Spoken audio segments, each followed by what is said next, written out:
तो नमस्कार दोस्तों, मेरा नाम रोहित शॉ है। करेंटली मैं आईआईटी दिल्ली के मैथमेटिक्स एंड कंप्यूटिंग ब्रांच का स्टूडेंट हूँ। और यार ये वीडियो बहुत ज़्यादा इंपॉर्टेंट होने वाली है जेई 2026 के एस्पिरेंट के लिए, क्योंकि जेई 2026 के लिए अभी बस केवल 2 तरह के एस्पिरेंट अभी प्रिपेयर कर रहे हैं, जो अभी करेंटली क्लास 12th में है और एक जो ड्रॉपर बच्चे हैं। तो ये दोनों बच्चों को मैं लूँगा और मैं आपको इतना गारंटी देता हूँ, अगर आप मेरे चैनल को फॉलो करते हो आपको अपनी प्रिपरेशन में डेफिनेटली हेल्प मिलेगी और आपकी प्रिपरेशन बूस्ट होगी। मैं आपको गारंटी देता हूँ। अगर आपको ये नहीं मिलता, आप मेरे को कमेंट्स में गाली भी लिख सकते हो, अभद्र भाषा का भी यूज़ कर सकते हो, डायरेक्टली क्रिटिसाइजिंग मी। मैं अपने साइड से ये प्रॉमिस करता हूँ। और यहाँ से इस वीडियो को स्टार्ट करता हूँ। अगर आपको मेरा कंटेंट अच्छा लगे तो आप एक बार लाइक कर देना। तो सबसे पहले मैं स्टार्ट करता हूँ क्लास 12 के बच्चों से। तो क्लास 12 के बच्चों के साथ ये दिक्कत आ रही है कि उनको है कि भाई how to manage class 11th and 12th। वो बहुत ज़्यादा टाइम इसी चीज़ में इन्वेस्ट कर रहे हो कि यार क्लास 11 को मैनेज करूँ कि क्लास 12 को करूँ, दोनों को साइड बाय साइड कैसे मैनेज करूँ कि जेईई के पहले मेरा सब कुछ हो जाए। तो मैं सबसे पहली चीज़ आपको रूडली बोलूँगा कि भाई डोंट ओवर थिंक, है ना। आप ऐसा कर रहे हो कि भाई बहुत बहुत ज़्यादा सिंपल रखो चीज़ों को। और मेरी एक स्ट्रैटेजी है जो इसके लिए फॉलो करनी है आपको। अभी जो पढ़ाया जा रहा है क्लास 12 में करेंटली, वो पढ़ो अच्छे से। उसमें करंट बैकलॉग्स क्रिएट मत होने दो। बहुत एस्पिरेंट ये कर रहे हैं कि यार वो 11 कवर करने के चक्कर में 12 भी अच्छे से नहीं पढ़ रहे, उसमें 12 में ही बैकलॉग्स आ रहे हैं उनके।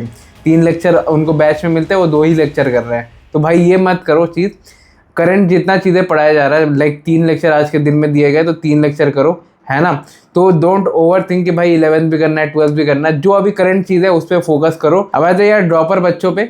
तो ड्रॉपर बच्चे देखो, ये 2 महीने बहुत ज़्यादा क्रिटिकल रहने वाली है आपकी प्रिपरेशन में। 2 महीने में आपका सिलेक्शन होगा या नहीं होगा वो डिसाइड हो जाएगा, क्योंकि आपके पास जेईई 2026 के लिए अब 7 महीने बचे हुए हैं। ज़्यादा टाइम नहीं है, बस 200 या 180 दिन का अप्रॉक्स मान लो। और इनिशियल के आप 2 महीने पता है किस चीज़ में वेस्ट करोगे? ये बैचेस लेने में, ये इसको फॉलो करो, उसको फॉलो करो, इसको करूँ, क्या करूँ, है ना। ये चीज़ों में आप वेस्ट करोगे। दो यू आर मोटिवेटेड इनफ, तो मैं बोलूँगा ये एनर्जी को राइट डायरेक्शन में चैनलाइज करो। और आप लोगों के लिए ये एक स्ट्रैटेजी रहेगी कि never focus on your strong part when you are preparing for a drop year, क्योंकि आपको पता है आपने 2 साल में क्या पढ़ा है। अगर भाई आपका कोऑर्डिनेशन, केमिकल बॉन्डिंग ये सब स्ट्रॉन्ग है तो पढ़ने की ज़रूरत नहीं फॉर द 20th टाइम। बहुत बच्चे ये करेंगे कि भाई वो काइनेमेटिक्स अच्छे से पढ़ना, काइनेमेटिक्स क्वेश्चन अच्छे से लगा रहे हैं, लेकिन रोटेशन उन्होंने कभी 2 साल में भी नहीं करा, उस पर वो जंप ही नहीं करेंगे। तो मैं बोलूँगा जो चैप्टर आपको आता है उसको बस ऊपर से एक बार देख लो, उससे ज़्यादा आपको घुसने की ज़रूरत नहीं है, क्योंकि जेईई के पहले रिवीजन कर लोगे आप। और जो चैप्टर आपको नहीं आता उसमें तो भाई 1-2 महीने लगा दो, वो भी कम पड़ेगा। तो जो चीज़ आपको नहीं आती है वो एक पेपर में खुद से लिस्ट डाउन करके बैठो कि ये करना है, और ये एक स्ट्रैटेजी आपको बहुत हेल्प करेगी। और यार अब आ जाते हैं दूसरे पॉइंट पे। आपको एप्लीकेशन पार्ट पे बहुत ज़्यादा फोकस करना है। आपको दिन के बेयर मिनिमम 60 क्वेश्चन करना है। वो कहाँ से करना है? वो डीपीपी से करना है, वो बुक से करना है ना। या आपको ये फोकस करना है कि भाई एग्ज़ाम एप्लीकेशन का है। ये आपको भैया दीदी की स्ट्रैटेजी देखने वाला कोई एग्ज़ाम आप दे नहीं रहे हो। आपको एप्लीकेशन पार्ट पे फोकस करना हो, या आप बोर्ड्स वगैरह नहीं दे रहे हो, बस एप्लीकेशन पे फोकस करना है। आपको ये समझ में आना चाहिए कि जो टीचर ने आपको कंसेप्ट पढ़ाया है ड्यूरिंग एन ऑनलाइन लेक्चर या कोई भी लेक्चर में, उसको कैसे अप्लाई करना है, उससे क्या मेथड डिराइव हो रहा है, कैसे उसको यूज़ करते हैं, एक क्वेश्चन को 2 मेथड से कैसे सॉल्व किया जाए। ये सारी चीज़ें आपको एप्लीकेशन पार्ट में ही पता चलेगी, और वो होगा थ्रू क्वेश्चन। तो आपको bare minimum 60 question per day लगानी है। और अब आ जाते हैं यार तीसरे पॉइंट पे कि यार लेक्चर को रिटेन कैसे करना है, रिवीजन कैसे करना है। तो मैं कैसे करता हूँ, मैं जब करेंटली यूपीएससी का पढ़ रहा हूँ तो मैं यूपीएससी के लेक्चर करता हूँ 10-12 घंटे।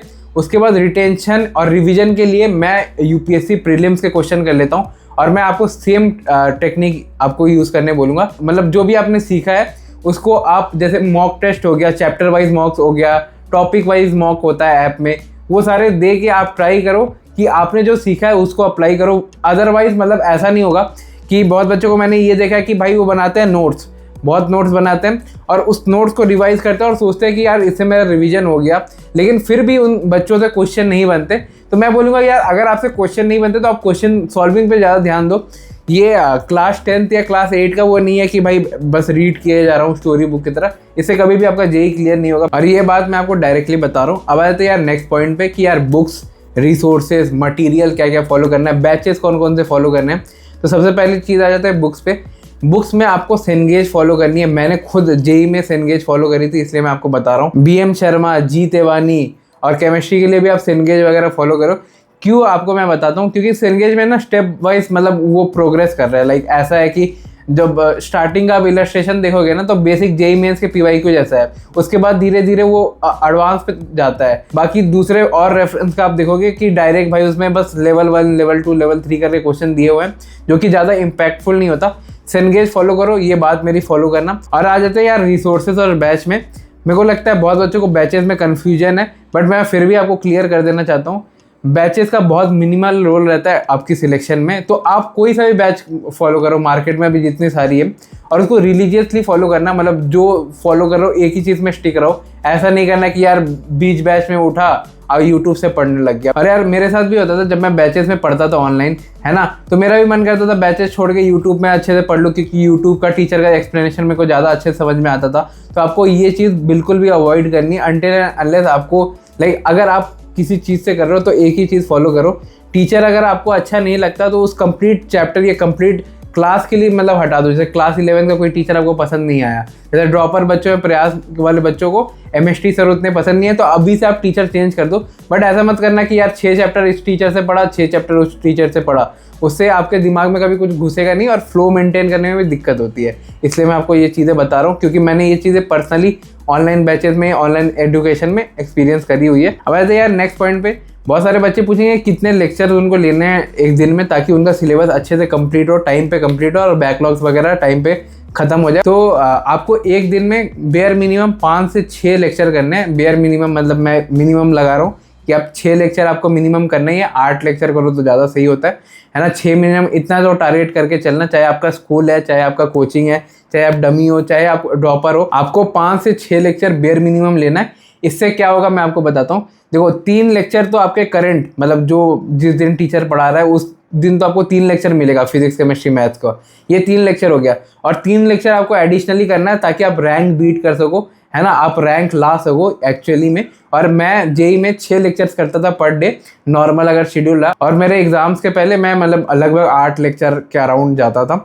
और इनको करने में कितना टाइम लगेगा, तो अगर आप 5 से 6 लेक्चर लेते हो दिन को तो आपको 8 घंटा लगेगा, अगर आप ऑनलाइन पढ़ाई कर रहे हो थ्रू 1.5x एंड 1.75x के स्पीड पे रिकॉर्डेड अगर आप देख रहे हो। तो अगर आप 8 लेक्चर लेते हो आपको 12 से 10 से 11 घंटा या 12 घंटे का अराउंड लग सकता है, डिपेंडिंग अपॉन योर पेस। और पर्सनली मैं जब जेई में पढ़ता था मेरे को 5 से 6 लेक्चर लेने में 8 घंटे का समय लगता था। आपको भी अप्रॉक्स इतना ही लगेगा। अब ऐसे लास्ट क्वेश्चन में कि यार क्वेश्चन कहाँ से करना है, क्या मॉड्यूल मेरे को फॉलो करना है या क्या करूँ, तो मैं आपको बोलूँगा कि आपको बस डीपीपी और सेनगेज जो मैंने आपको किताब बोली, बस आपको ये 2 चीज़ें फॉलो करनी है। मॉड्यूल तब करना जब आपके पास एक्सेसिव टाइम बच जाए। अगर आप मॉक टेस्ट वगैरह नहीं दे पा रहे हो तो मॉड्यूल वगैरह तब करना। बट मैं बोलूँगा डीपीपी सेनगेज, मैं वापस रिवाइज करूँगा, मॉड्यूल का उतना इंपॉर्टेंस नहीं है जेई में, है ना। डीपीपीस करो, क्योंकि डीपीपी से आपको क्लास की जो टीचिंग है वो वहाँ जाके इवैल्यूएट हो जाएगी कि आपने कितनी सीखी। और सेनगेज में आप लेवल वाइज ग्रो कर पाओगे। और साथ ही साथ मॉक टेस्ट आपको सेल्फ इवैल्यूएशन और टाइम मैनेजमेंट वगैरह सीखना कि यार 1 मिनट 2 मिनट में जेई मेंस के क्वेश्चन कैसे सॉल्व करते हैं, ताकि आप रियल लाइफ में भी कर सको। क्योंकि एग्जाम टाइम में आपको सॉल्व करने के लिए बस 2 ही मिनट रहेगा एक क्वेश्चन को, तो वो एक टेम्परामेंट मॉक टेस्ट से डेवलप होता है। मॉड्यूल ऐसा कुछ खास फॉलो करने की जरूरत नहीं है।